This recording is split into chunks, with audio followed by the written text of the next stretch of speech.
morning, traders. Welcome to the TMT Stock Market Strategy video for Thursday, July 7th. Well, the FOMC minutes was kind of a dud.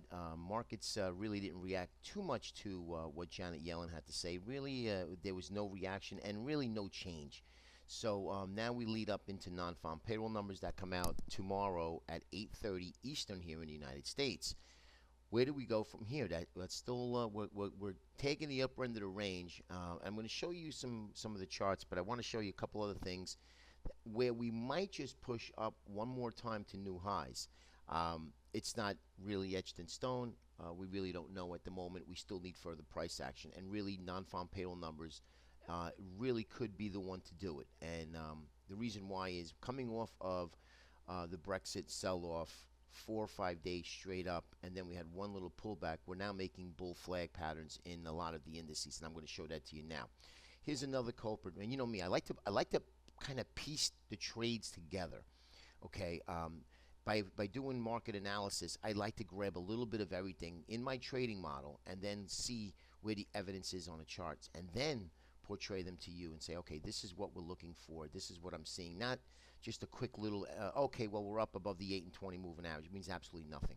So I want you guys to understand that what we put together every day is extensive research, technical analysis, price action. There's a lot to it.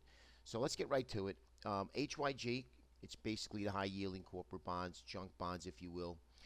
Very important to look at. Why? Well, because they usually lead the markets either up and or down. And you can see here where we really had a nice little pop up. Now remember, this is the Brexit vote. I mean, really didn't do too much damage. You could see here, still held my my volume profiles here. Dipped lower the next day. You really need 2 closes below to get confirmation that we have a trend line break lower and or up. But at this case, we went back up, and now we're still here. Now you could see right here is where the next couple of days is going to be interesting. So watch the HYG because it usually leads the market. And if we start to break higher, that's going to give me more evidence that the markets are indeed ready for at least one more push higher to get everybody long. And then a market correction, whether it be sometime July, August, or even the notorious September, October, when markets usually generally pull back, okay? But just keep an eye on that, guys. This is important. All right, now let's take a look at the NYUD. And we we look at this every day, but the reason why, and it's some of the stuff is repetitive, but I need to show you this. Now we know this low.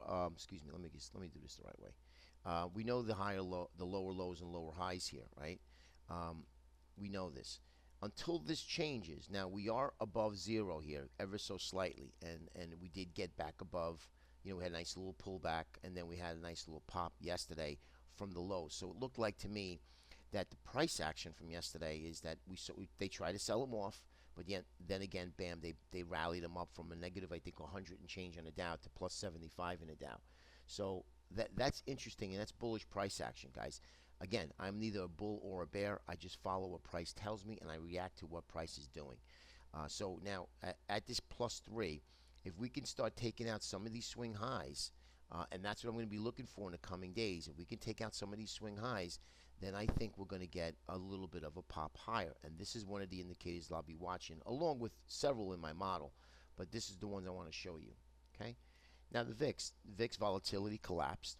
Okay, and I'm really liking this VIX to be for another long trade, but not yet. Why? Because I do think we're going to revisit this or even take out the lows.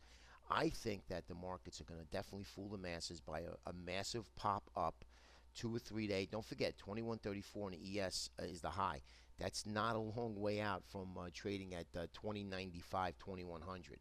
That's just one big massive rally going into today, tomorrow, or even non-farm players next week. So we can challenge the highs, take out the highs. The VIX would definitely push much lower and take out that low. And then I'd wait for the next day. If we get a 2-day close below, then I think we'll even actually make more new long-term lows, all-time lows, excuse me, and then for revision back to the mean, okay? Don't forget, we have a lot of these rubber band trades, and I mean rubber band trades meaning that trades that, if you look at the bonds, the TLT, where making new all-time highs, way away from the moving averages, just like the gold trade and the silver trade. Gold is going to be a great buy, but not going to be a great buy here.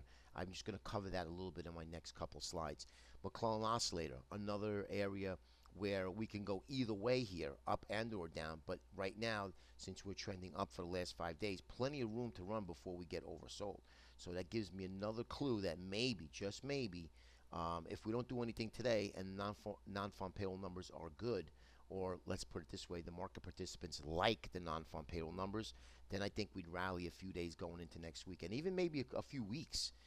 Again, nobody knows, but we're looking for clues, and right now tells me that it's possible if we could just get a little more momentum to the upside, and you'll see some of these bull flags. I think that the markets will rally and challenge the highs. And I know it sounds crazy, but remember also, it is an election year. And when you get an election year, it is quite bullish going into that election.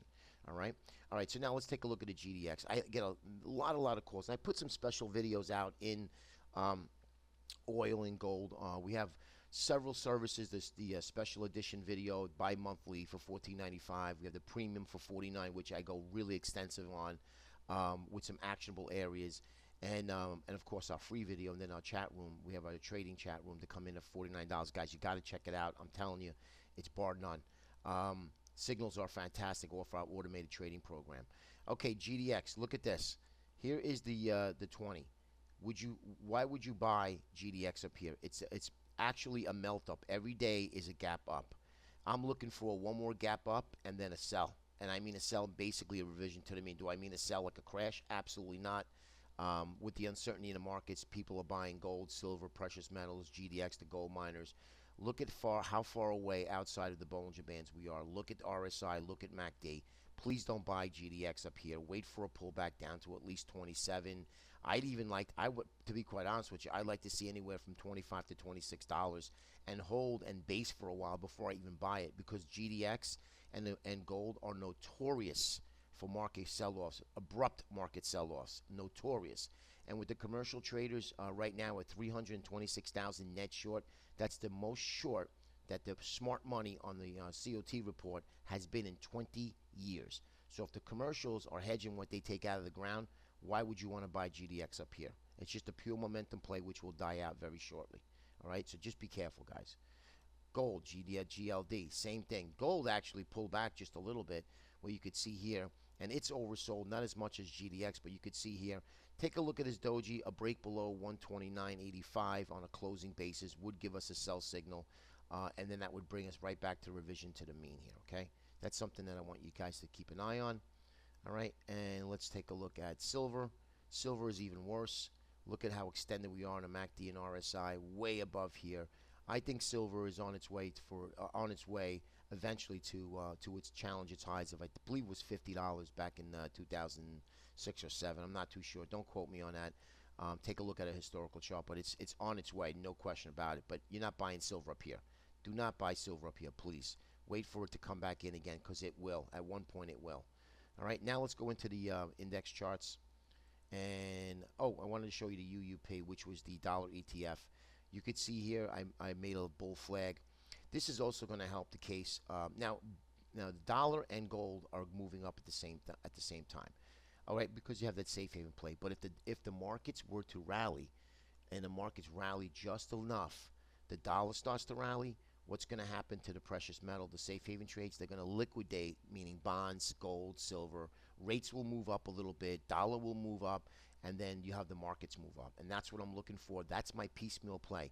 Rates going down, meaning bonds going down. Rates going up, bonds going down, rates going up, right? Because the rates are at all-time lows again. And then we have the precious metal rollover, dollar up, and then we'll have we have equities up too as well. And that's only because of that safe haven play. Usually dollar up, we'll have markets down. But again, correlations, or you could throw them out the window because everything has been up lately. All right, spiders, take a look. I just want to show you here, guys, we have a nice bull flag pattern here, and I'm looking for that bull flag breakout, and that's why these patterns are so key to understand. Okay, here's that bull flag, which we have broken out. I want to see if we get some follow-through, and if we get some follow-through, we will easily challenge this swing high here. All right, so I'm looking for the bull flag, and you'll see repetitive patterns in all of these. Now, here's a 60-minute just showing you where we are, 210, 212, call it an ES 2100, 2105. Um, and look what's happening. We have beautiful, beautiful positive divergence when the markets were down, and we're just now extending this area, bouncing off our trend line area. So this is still positive. 30-minute chart, as you can see here, just want to show you the Bollinger Bands, how they're starting to expand to the upside, telling us price is expanding to the upside as well. Here's the 15-minute chart. So just take a look at this just to see. Just want to show you, this is one of the charts that we use, and that we show you some of these actionable areas in a premium video. Bar none, guys, I'm telling you, these actionable areas are so true. And they hold up very, very, very well based on our trading model. So come check us out. Premium video, 49 bucks. You can't beat it. Every single day with a ton of indicators on top of based on our trading model. Transportation sector still lagging. This is a real big negative here.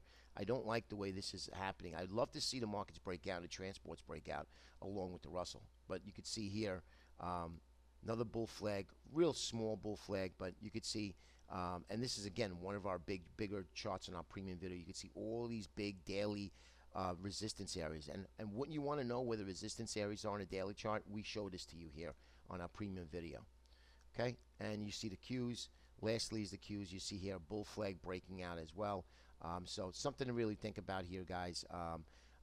If the bull flags follow through and they start to break out pretty good, you're going to have the other opposite of safe haven trades starting to break down. So just keep an eye out for today. I think today might be quiet going into non-farm payroll numbers. Keep the book light going into tomorrow, guys. Have a great day. We'll see you tomorrow.